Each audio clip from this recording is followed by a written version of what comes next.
सोमनाथाय नमः। ॐ मल्लिकार्जुनाय नमः। ॐ महाकालेश्वराय नमः। ॐ ओंकारेश्वराय नमः। ॐ वैद्यनाथाय नमः। ॐ भीमशंकराय नमः। ॐ रामेश्वराय नमः। ॐ नागेश्वराय नमः। ॐ विश्वेश्वराय नमः।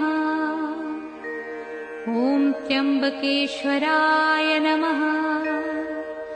ॐ केदारेश्वराय नमः। ॐ भुस्मेश्वराय नमः।